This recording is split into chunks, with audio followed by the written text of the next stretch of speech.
Hello students, good morning. है ना, कैसे हैं बाबू? ठीक है बाबू, आज का जो टॉपिक है वो स्टार्ट करने जा रहे हैं। है ना, क्या चीज़? डायमेंशन। कि डायमेंशन किसको कहते हैं? पिछले क्लास में हमने डिस्कस किया था कि डायमेंशनल फार्मूला क्या होता है, और बहुत सारे जो फिजिकल क्वांटिटी है ना, उसके डायमेंशनल फार्मूला हमने निकाला था। तो आज आइए देखते हैं कि डायमेंशन किसको कहते हैं लोग। तो डायमेंशन किसको कहते हैं वो पहले ये देख लीजिए। डायमेंशन पहले फार्मूला देखिए। डायमेंशन है ना, बीमा। तो डायमेंशन किसको कहता है हुआ कि आप पहले ही बताइए। डायमेंशनल फार्मूला आप लोग को तो बताएं, तो वो मान लेते हैं अगर हम आपको लिखते हैं एक्सेलरेशन का डायमेंशनल फार्मूला, ए बराबर क्या लिखते हैं? L T power minus 2। तो अगर हम लिखते हैं एक्सेलरेशन का dimensional formula L T power minus 2 होगा, तो आप हमको ये बताइएगा कि यदि एल पे पावर अगर पूछे तो कुछ नहीं तो कितना है हुआ? 1 है। अगर टी पे पावर कुछ नहीं है तो कितना है हुआ? -2। तो अगर ये हम पूछ रहे हैं कि सर बीमा कितना है एक्सेलरेशन में, तो आप बोलिएगा क्या कि सर लेंथ पे बीमा 1 है, टाइम पे बीमा -2 है। तो बाबू, तो एक्चुअल में बीमा कहते किसको, डायमेंशन कहते किसको? तो वह डायमेंशन इज द पावर। सबसे पहले ध्यान दीजिएगा, dimension is the power which is raised on the fundamental unit. जिसे यहाँ पे पावर क्या है? 1, और यहाँ पे पावर क्या है? 2। तो dimension is the power which is raised on the fundamental unit, that is called क्या चीज हुआ? डायमेंशन। तो पहले यहाँ पे फॉर्मूला में है ना, फॉर्मूला में हम बता चुके हैं। तो पहले इसका डिफिनीशन लिखिए। Dimension is the power, dimension is the power, क्या चीज हुआ? Power which is raised on the fundamental unit। क्या चीज हुआ? यूनिट। है ना, हमने क्या बोला हुआ? डायमेंशन क्या है हुआ? एक पावर है। डायमेंशन एक क्या है हुआ? पावर है। तो पावर किस पे हुआ? किस पे? Raised on fundamental unit. किस पे रेज है? फंडामेंटल यूनिट पे जो पावर चढ़ा हुआ रहता है उसी को हम बोलते हैं हुआ क्या चीज? डायमेंशन बोलते हैं। क्या चीज हुआ? डायमेंशन बोलते हैं। तो अगर यहाँ पे हम लिखें एग्जाम्पल, अगर हम सेट करें हुआ, एग्जाम्पल सेट करें, एग्जाम्पल क्या सेट करें? तो एग्जाम्पल यहाँ पे मान लेते हैं हुआ एक्सेलरेशन का हम डायमेंशनल फॉर्मूला लिखते हैं। तो क्या लिखते हैं? L T power -2। यही लिखते हैं ना, डायमेंशनल फॉर्मूला यही लिखते हैं। But we have to explain about the dimension, है ना। We have to explain about the किसके बारे में हुआ? डायमेंशन। तो यहाँ पे आप लिखिएगा क्या चीज, है ना, क्या चीज हुआ?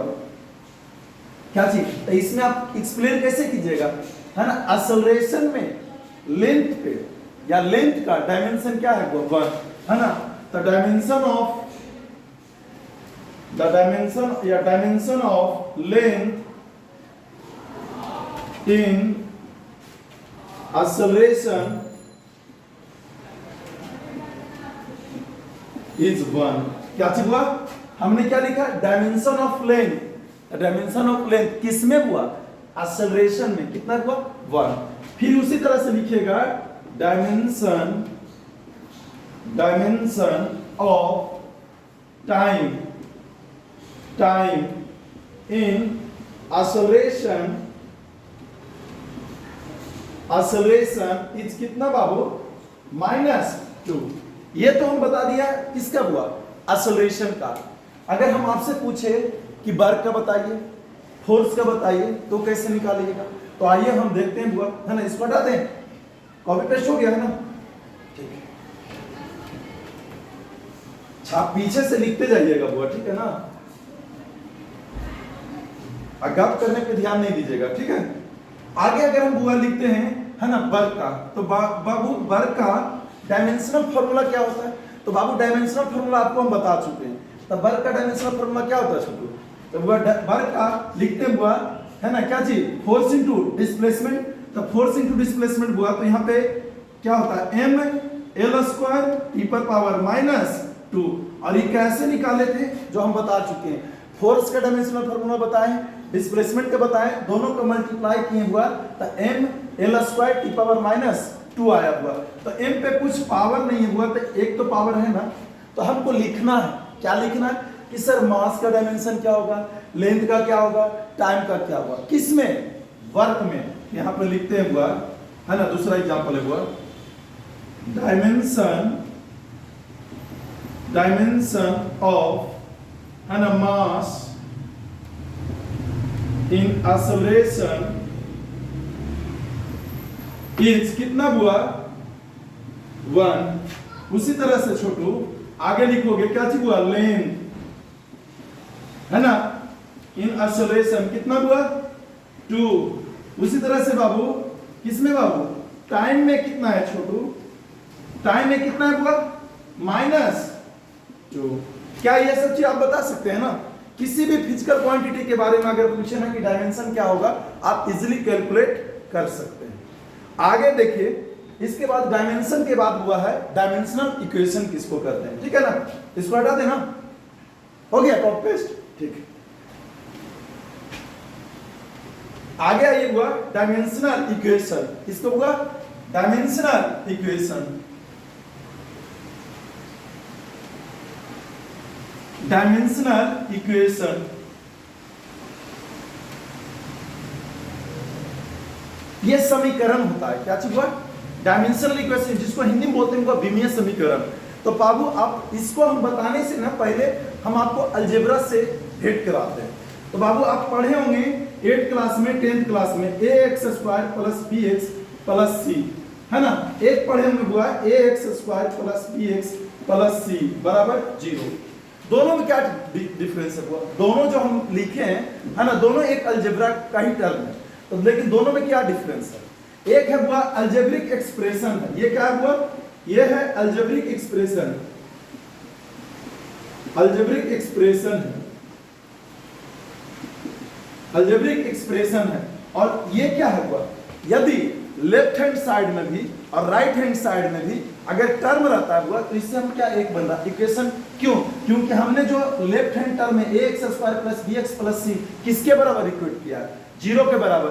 तो ये जो अलजेब्रिक एक्सप्रेशन है दिस बिकम्स अलजेब्रिक इक्वेशन, क्या चीज हुआ, ये बन जाता है अलजेब्रिक या algebraic equation, ALGE algebraic equation, क्या बन जाता है अलजेब्रिक इक्वेशन।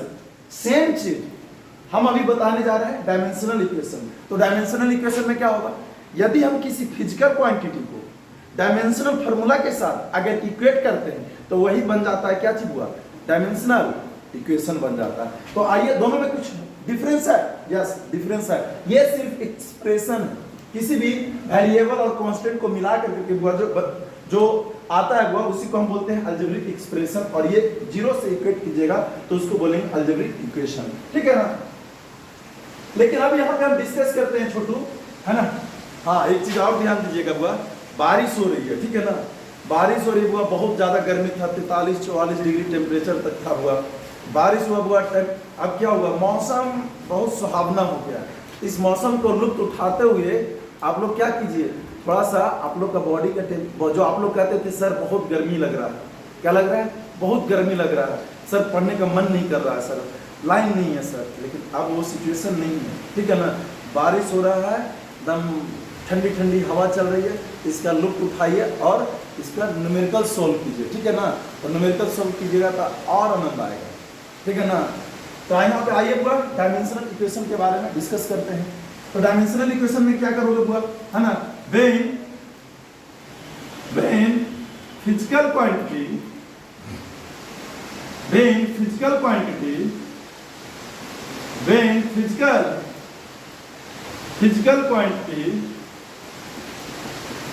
क्या चीज हुआ, when physical quantity is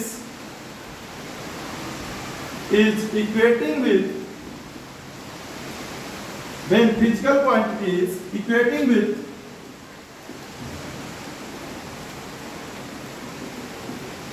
dimensional formula, then that is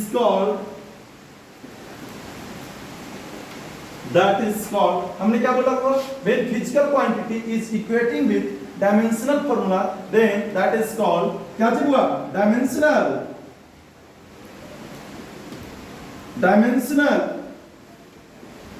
equation. क्या हुआ? डायमेंशन। हमने क्या बोला, जब किसी भौतिक राशि को किसके साथ इक्वेट करते थे, है ना, वहां पे क्या था, हुआ अलजेब्रिक एक्सप्रेशन को हम जब जीरो के साथ इक्वेट करते थे, लेकिन यहाँ पे क्या हुआ, हम डायमेंशनल फॉर्मूला को हम इक्वेट करेंगे फिजिकल क्वांटिटी के साथ, then that becomes dimensional equation. Example में देखिए हुआ, एग्जांपल में जैसे हुआ फोर्स है, तो F बराबर लिखे हुआ क्या चीज, एम एल टी पावर -2। ये कैसे आता है आपको बता चुके हैं। F बराबर होता है मास गुना एक्सेलरेशन, तो क्या होता है एम एल टी पावर -2। तो एम एल टी पावर -2 इसको आप ऐसे भी लिख सकते हैं, F बराबर, या इसको ले आइए किधर हुआ, left hand side, F minus M L T power -2 बराबर कौन चीज हुआ, 0। देन दैट बिकम्स क्या चीज हुआ, डायमेंशनल इक्वेशन। या इसको भी बोल सकते हैं या इसको भी बोल सकते हैं। देन दिस बिकम्स क्या चीज हुआ, डायमेंशनल इक्वेशन। ठीक है, एक चीज और आपको करना चाहते हैं, हुआ जितना ज्यादा फिजिक्स का न्यूमेरिकल सोल्व कीजिए, ठीक है ना, बिना न्यूमेरिकल सोल्व किए हुए थ्योरी कंप्लीट नहीं होगा, ठीक है ना। थ्योरी हुआ याद कीजिएगा, भूल जाइएगा, लेकिन न्यूमेरिकल जब बनाइएगा ना, तो ये जो है ना, जो आप पढ़े हैं और उसमें तरह तरह के न्यूमेरिकल को सॉल्व कीजिएगा ना, तब जाकर के लगेगा कि फिजिक्स है कुछ, है ना, आपको उससे फिर प्यार होने लगेगा, ठीक है ना।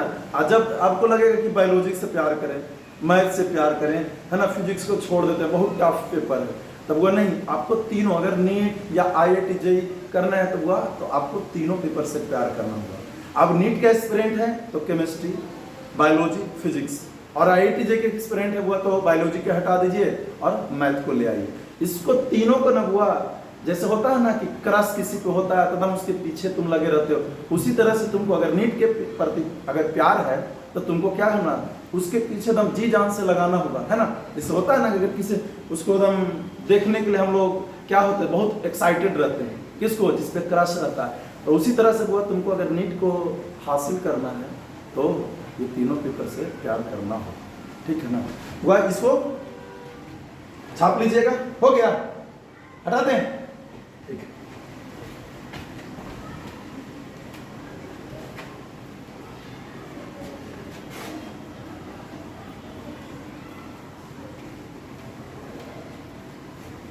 ठीक है ना बाबू, आज के क्लास हम यहाँ डायमेंशनल फार्मूला, डायमेंशनल क्या चीज हुआ, डायमेंशनल फार्मूला, डायमेंशनल इक्वेशन और क्या बता चुके हैं, डायमेंशन किसको कहते हैं, ये तीनों टॉपिक हम बता दिए। आज का क्लास यहीं तक रहने देते हैं, और जो कल जो हम डिस्कस करेंगे बाबू, तो कल हम जो बताएंगे वो डायमेंशनल किसके बारे में बाबू, किसके बारे में, अब बताइए, हम इरर के बारे में बताएंगे, और इरर बताने के बाद वो हम पहुंचेंगे डायमेंशनल एनालिसिस। या आपको अगर पढ़ने का मन होगा कि पहले सिर्फ डायमेंशनल एनालिसिस बता दीजिए तो वो भी बता देंगे, ठीक है ना। तो वो अगर कहिएगा तो हम वही बता देंगे, ठीक है ना, डायमेंशनल एनालिसिस ही, ठीक है ना, वो आप पे हम छोड़ दे रहे हैं, ठीक है ना। लेकिन वो अगर डायमेंशन पढ़े, डायमेंशनल फार्मूला पढ़े, डायमेंशनल एनालिसिस ही एनालाइज करेंगे, ठीक है ना। तो नेक्स्ट क्लास में आप आइएगा देख करके डायमेंशनल एनालिसिस किसको कहते हैं। जो बाबू, थैंक यू सपोर्ट करने के लिए। और हाँ, जाते जाते ये बोलेंगे वो, यदि आपको अच्छा लगता है तो लाइक कीजिएगा, सब्सक्राइब कीजिएगा, और चैनल को जितना ज़्यादा हुआ आप लोग, है ना, सपोर्ट कीजिएगा। Thank you.